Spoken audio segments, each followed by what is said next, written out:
नमस्कार मित्रमैत्रिणींनो, जर तुम्हाला आपल्या चॅनलवरच्या कथा आवडत असतील तर लाईक करत जात जा आणि चॅनलला सबस्क्राईब करून बाजूची घंटी दाबा आणि ऑलवर सेट करा. म्हणजे जेव्हा जेव्हा मी नवीन व्हिडिओ किंवा कोणतीही नवीन पोस्ट अपलोड करेन तेव्हा ती सगळ्यात आधी तुमच्यापर्यंत पोहोचेल. धन्यवाद. तर वळूया आपल्या कथेच्या पुढच्या भागाकडे. त्याला वाईट तर खूप वाटत होतं ह्या क्षणी. डोळ्यात अश्रू देखील होते, पण स्वतःला कठोर केलं त्याने आणि डोळ्यातले अश्रू पुसले. जर तुमचा हाच निर्णय असेल तर ठीक आहे. मान्य आहे मला तुमची ही शिक्षा. नाही ठेवणार मी तुमच्या कोणाशीच संबंध. माझं तोंडसुद्धा दाखवणार नाही तुम्हाला. जर तुम्हाला हेच हवं आहे तर मग हेच सही. आधी भरल्या डोळ्यांनी बोलला.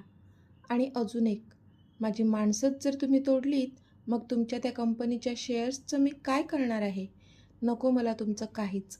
ना तुमच्या कंपनीचे शेअर्स आणि नाही तुमचा बांद्र्यामधला बंगलो. काहीच नको आहे मला. मी आदित्य इनामदार आहे. शून्यातून सुद्धा मी माझं जग निर्माण करू शकेल. तुमचा नसला तरी माझा विश्वास आहे स्वतःवर. तुम्ही राहा तुमच्या गैरसमजात, जे तुमच्या नातवाने निर्माण केलेले आहेत. Good bye mister Rajvardhan Inamdar. आधी बोलला आणि झपझप पावलं टाकत तिथून निघून गेला. आता पुढे. आधी तिथून बाहेर निघतच होता की समोर त्याला रियांश आणि परी उभे असलेले दिसले. त्यांच्या चेहऱ्यावर सध्या शॉकिंग एक्सप्रेशन्स होते. खरं तर जेव्हा आजोबांनी आधीला शिक्षा सुनावली होती तेव्हाच परी आणि रियांश पोहोचले होते आणि ते ऐकूनच ते दोघे शॉक झाले होते. त्यावर आधीने घेतलेल्या निर्णयावरून तर त्यांना इतकं कळलं होतं की ते दोघे इथे येण्याच्या आधी नक्कीच घरात खूप काही घडलं होतं आणि घरच्यांनी आधीवर विश्वास न ठेवता अक्षयच्या सांगण्यावर विश्वास ठेवला होता. आधीने एकदा त्या दोघांकडे पाहिलं आणि डोळ्यांतले अश्रू अडवत तो त्या दोघांना क्रॉस करून तिथून निघून गेला. आधी आधी रियांशसुद्धा त्याला आवाज देत त्याच्या पाठोपाठ गेला. आधी थांब बाळा, जाऊ नकोस प्लीज. प्रतीक्षांचा आता बांध फुटला होता आणि त्या रडतच त्याला थांबवण्यासाठी ओरडल्या आणि त्याच्या मागे धावत जाऊ लागल्या. पण यश, थांबव तिला. आजोबांचा खणखणीत आवाज आला तसं यशराजने उठून प्रतीक्षांचा हात पकडला आणि त्यांना थांबवलं. यशराजची अवस्था पण काही वेगळी नव्हती. त्यांचा एकुलता एक मुलगा होता आधी. त्यांचा पण जीव जळत होता त्याच्यासाठी. पण आजोबांनी आधीसाठी घेतलेला निर्णय त्यांना आधीच माहीत होतं.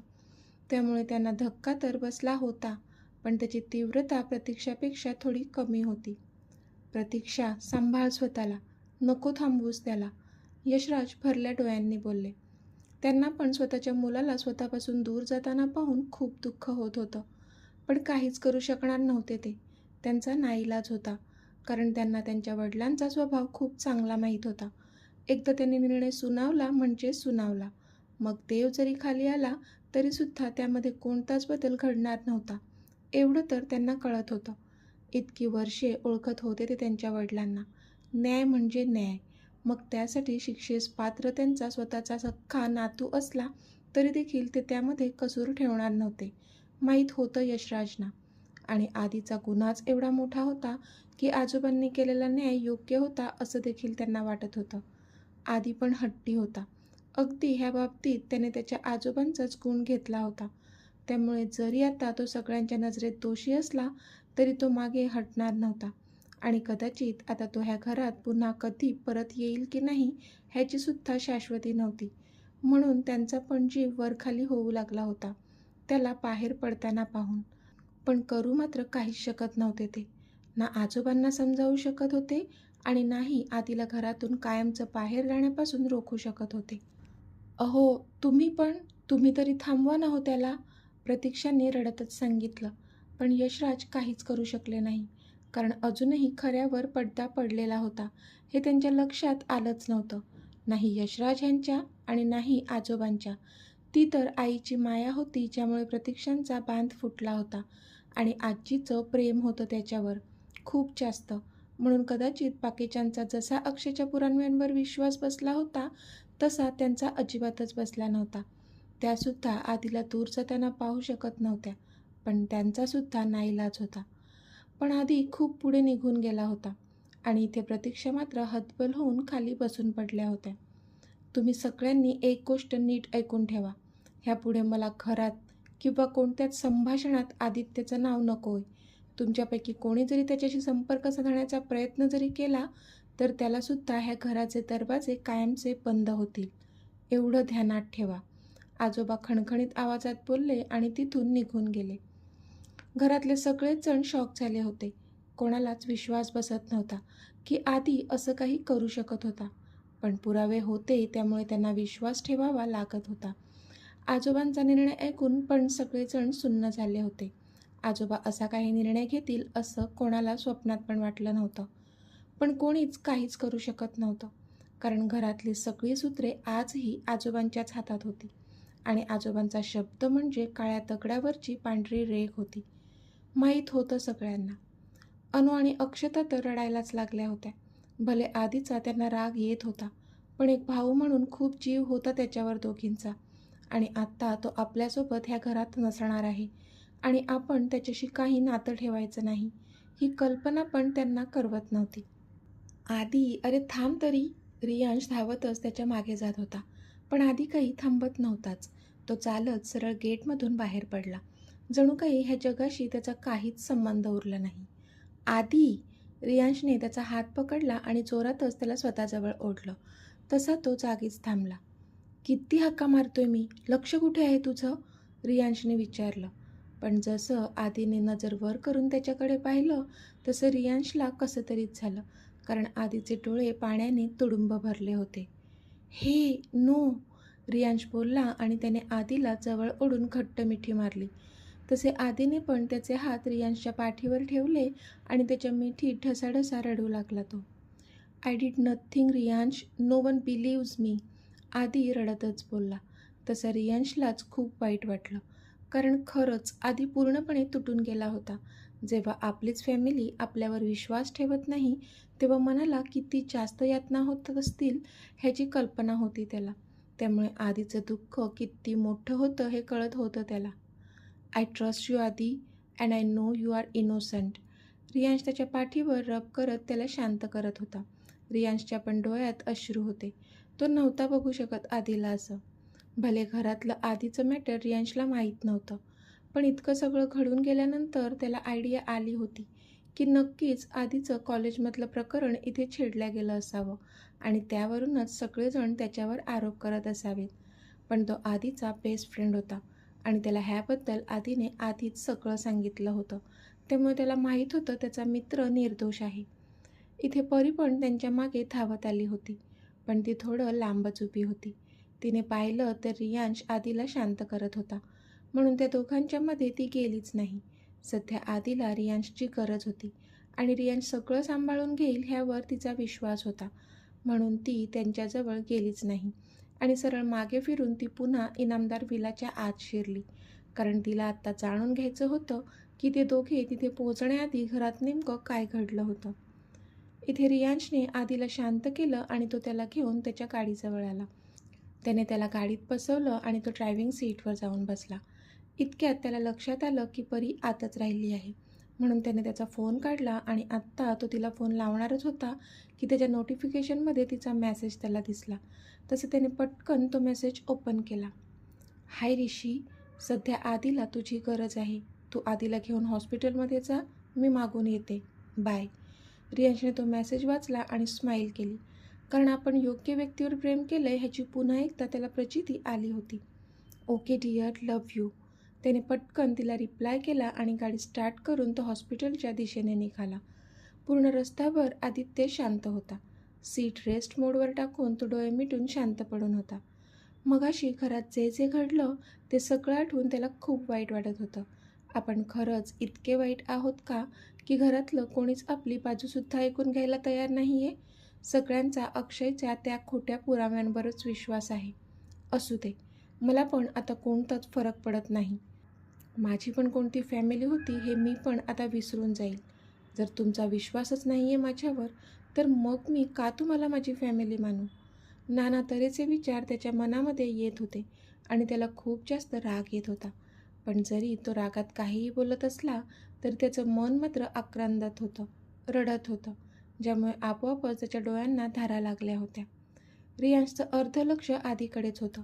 त्याला आदीची काळजी वाटत होती, पण तरी तो त्याला अडवत नव्हता, कारण सध्या त्याच्या मनाची जी अवस्था होती त्यामुळे त्याला आता मोकळं होणं गरजेचं होतं, रडू देणं गरजेचं होतं, ज्यामुळे त्याचं मन शांत होईल असं रियांशला वाटत होतं. आता त्यांची गाडी हॉस्पिटलमध्ये पोचली होती. आधी अजूनही सीटवर डोकं रेलून डोळे मिटून शांत पडला होता. आधी आपण पोहोचलोय. रियांशने त्याला आवाज दिला तसे आधीने डोळे उघडले. आधी मी समजू शकतो तुझं दुःख, पण आता तुला स्वतःला सावरायला लागेल, कारण आत युविका आहे आणि सध्या तिला तुझी जास्त गरज आहे, रियांश बोलला. तसे आधीने डोळे पुसले आणि स्वतःला सावरलं. I am fine, let's go, Aadi बोलला आणि दार उघडून बाहेर पडला सुद्धा. रियांश पण त्याला बघतच राहिला, कारण कधीपासून हाच आधी दुःखात गडला होता आणि आत्ता युविकाचं नाव ऐकून त्याने स्वतःला पटकन सावरलं होतं. ह्यातच दिसून येत होतं की त्याचं युवीवर किती जास्त प्रेम होतं. बाप रे, इतकं सगळं घडून गेलं. परीने तर तोंडावर हातच ठेवला होता. रियांश आधीला घेऊन हॉस्पिटलमध्ये निघून गेल्यानंतर परी इनामदार विलामध्ये पुन्हा शिरली होती, कारण तिला जाणून घ्यायचं होतं की ते दोघे तिथे पोहोचण्याआधी काय काय घडून गेलं होतं. राकेश तिथेच होता, म्हणून ती डायरेक्ट जाऊन राकेशला भेटली होती. पण तिथे जे जे घडलं हे जेव्हा राकेशने तिला इत्तंभूत सांगितलं ते ऐकून ती मात्र शॉक झाली होती. तिला आधीसाठी खूप जास्त वाईट वाटत होतं, कारण घरातल्या कोणीच त्याच्यावर विश्वास ठेवला नव्हता. पण तिला आता हा देखील प्रश्न पडला होता की जे आरोप आधीवर लावले गेले होते त्याचं नेमकं सत्य काय आहे, हे तर आधीच सांगू शकत होता. अक्षयने दिलेले पुरावे तू पाहिलेत का, परीने विचारलं. हो, हे बघ, माझ्याकडे आहेत ते फोटोज. जेव्हा सविता आत्या ते फोटो सगळ्यांना दाखवत होत्या तेव्हा मी हळूच त्यांच्या मोबाईलवरूनच हे फोटो क्लिक केले. राकेश त्याच्या मोबाईलमधून इव्हा आणि आधीचे फोटो तिला दाखवत बोलला. ते फोटो पाहून परी पण शॉकच झाली होती. पण जोपर्यंत आधीच्या तोंडून सत्य ऐकून घेत नाही तोपर्यंत ती त्या फोटोंवर विश्वास ठेवणार नव्हती. हे माझे आणि दिव्याचे फोटोज आहेत. मी हे पण घरच्यांना दाखवले, पण त्यांना अक्षय आणि दिव्याचे फोटो हवे होते, जे कोणाकडेच नव्हते. इव्हन अक्षयच्या मोबाईलमध्ये सुद्धा नव्हते.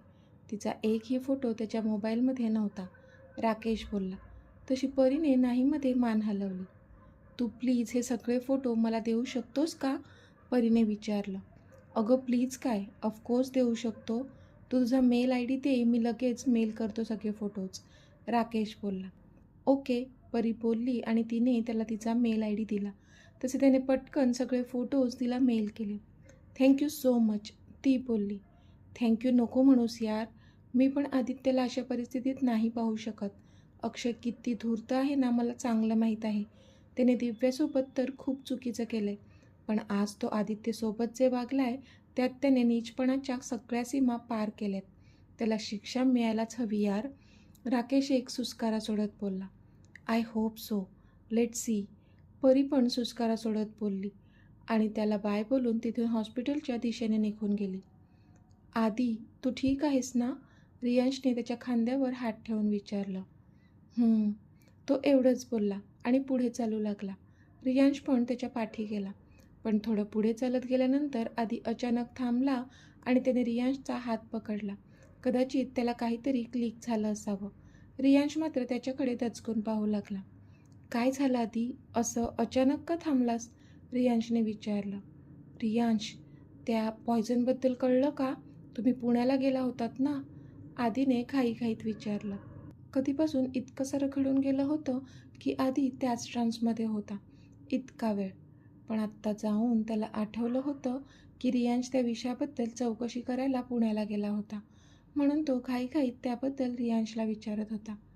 रिलॅक्स आधी, तू इथे बैस आधी, रियांश बोलला आणि त्याला घेऊन समोरच्या एका बेंचवर बसला. सांग ना, काही कळलं का तुम्हाला, जसे डॉक्टर म्हणत होते तसं युवीवर पुन्हा त्या विषयाचा इफेक्ट होऊ शकतो का, आधीने अधीर होत विचारलं. नाही, असं काहीच होणार नाही, रियांशने हसून सांगितलं. तसा आधी त्याच्याकडे पाहतच राहिला. म्हणजे मला नीट सांग रियांश, आधी बोलला. ओके, मी तुला सगळं सांगतो, असं म्हणत रियांशने पुण्यात जे घडलं होतं ते सर्व आधीला सांगितलं. तशी आधीच्या चेहऱ्यावर एक मोठी स्माईल आली. 0.1%च त्या पॉयझनचा भाग त्यामध्ये असेल तर युवीला काहीच नाही होणार, हो ना, आधीने विचारलं. हो, आता फक्त त्या सॅम्पलची जी टेस्ट केली आहे तिचा रिझल्ट यायचा बाकी आहे, जो की आज संध्याकाळपर्यंत येईल आणि तो आपल्याला जसं वाटतंय तसाच येईल. मी डॉक्टरांशी सुद्धा बोललो आहे आणि ते सुद्धा बोलले की जर असं असेल तर युविकाच्या जीवाला आता कोणताच धोका नाही आहे. युविका आता पूर्णपणे बरी आहे आधी. रियांश खुश होत बोलला तसे तर आधीच्या डोळ्यात पुन्हा पाणी आलं आणि त्याने रियांशला मिठी मारली. थँक गॉड, युविका सेफ आहे. तिला काही झालं असतं तर मी स्वतःला कधीच माफ करू शकलो नसतो. आधी अगदी जड आवाजात बोलला. तसं रियांशने त्याच्या पाठीवर रब केलं. युवीला काहीच होणार नाही आधी. ती चांगली 100 वर्षे जगते की नाही बघ. रियांश बोलला तसं रडणाऱ्या आधीच्या ओठांवर पण स्माईल आली. हो नक्कीच, आधी बोलला. आता हे रडणं आधी बंद कर आणि जाऊन तिला भेट. नुसती वेडी झाली आहे तुझा चेहरा पाहण्यासाठी ती. रियांश त्याचे डोळे पुसत बोलला. हो, आधी बोलला आणि युवीच्या रूमकडे जाऊ लागला.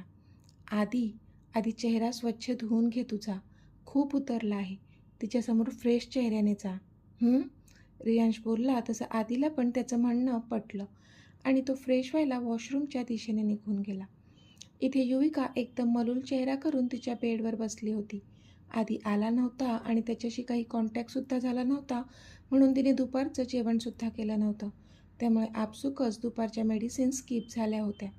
नर्सने, सुमनताईने तिला खूप समजावलं होतं, पण ती मात्र हट्ट धरून राहिली होती. आधी आल्याशिवाय काहीच खाणार नाही आणि मेडिसिनसुद्धा घेणार नाही. युवी, इतका हट्ट बरा नाही आहे अगं. स्वतःच्या तब्येतीची काळजी असायला हवी तुला, सुमनताई बोलल्या. मग हे त्याला कळत नाही का? का तो माझा फोन नाही घेत आणि अजून आलासुद्धा नाही? त्याला माझी काळजी नाही आहे का? युविका रडकुंडीला येत बोलली. अगं येईल तो, का हट्ट करतेस? तुझ्या पोटात काही गेल्याशिवाय मेडिसिन्स पण घेऊ शकत नाही तू आणि तुला आत्ता त्याची खूप जास्त गरज आहे, सुमनताई बोलल्या. असू दे, एक टाईम नाही जेवले किंवा मेडिसिन्स नाही घेतले तर मरणार नाही आहे मी. त्याला नाही ना माझी काळजी, मग राहू दे. तसं तर तसं, युविका चिडून बोलली. युवी, काहीही काय बोलतेस? सुमनताई चिडल्या होत्या. मग काय बोलू मी आई? त्याला खरंच काळजी नाही आहे माझी, युवी तोंड पाडून बोलली. असं कोण म्हणतं की मला माझ्या स्वीटीची काळजी नाही आहे? आधी दरवाज्यातून आत येत बोलला. पण त्याला आत येताना बघून इथे युविकाच्या डोळ्यात मात्र पाणी आलं. ती पटकन उठून खाली उतरली आणि जाऊन त्याला बिलगली. ते तर नशीब, तिच्या हाताला सलाईन नव्हतं, नाहीतर मॅडमने ते पण तोडलं असतं. मगासपासून आपण त्याच्यावर रागावलोय हे देखील विसरून गेली होती ती आता. ती त्याला इतक्या जोरात बिलगली होती की तो 2 पावलं मागेच सरकला तिच्या आवेगाने. अगं हो हो, मी आलोय ना आता, तो बोलला, कारण तिने त्याला खूप जोरात मिठी मारली होती. युवी, बाद झालं डिअर. ती कधीपासून त्याला सोडतच नव्हती म्हणून तो बोलला, कारण समोर सुमनताई आणि नर्स पण उभ्या होत्या, ज्या त्यांच्याकडेच पाहत होत्या. पण ती मात्र नाहीमध्ये मान हलवत होती. जणू काही आत्ता आपण त्याला सोडलं तर खरंच पुन्हा निघून जाईल की काय तो, असं तिला वाटलं असेल. आदित्य, तुम्ही थांबा तिच्याजवळ, मी बाहेर आहे, सुमनताई बोलल्या आणि त्या बाहेर गेल्या. मग आधीने त्या नर्सला पण इशारा केला तशी नर्स पण बाहेर निघून गेली. आता त्या रूममध्ये फक्त ते दोघेच होते. स्वीटी, आज काय सोडणारच नाही का मला? बाद झाला आता, आधी बोलला. तू गप्प बैस. तुला काय प्रॉब्लेम आहे? एकतर उशिरा यायचं, माझा फोन पण नाही घ्यायचा. आता एकदम शांत राहा. मला फील करू दे तुझा स्पर्श. ती त्याच्या मिठीत हुंदके देतच बोलली. तसा मात्र तो गालात हसला, पण अश्रूचा एक थेंब मात्र गालावरून खाली ओघळलाच त्याच्या. कारण आता फक्त तीच होती जी त्याचं अख्खं कुटुंब होती. त्याला त्याचा हुंदका अनावर झाला तसं त्याने त्याची मिठी अजूनच घट्ट केली. तर मित्रमैत्रिणींनो, आजचा भाग तुम्हाला कसा वाटला ते मला कमेंटमध्ये सांगा. आणि जर आवडला असेल तर व्हिडिओला लाईक करा, शेअर करा आणि चॅनलला सबस्क्राईब करून बाजूची घंटी नक्की दाबा. चला तर भेटूया आपल्या पुढच्या भागात. तोपर्यंत धन्यवाद.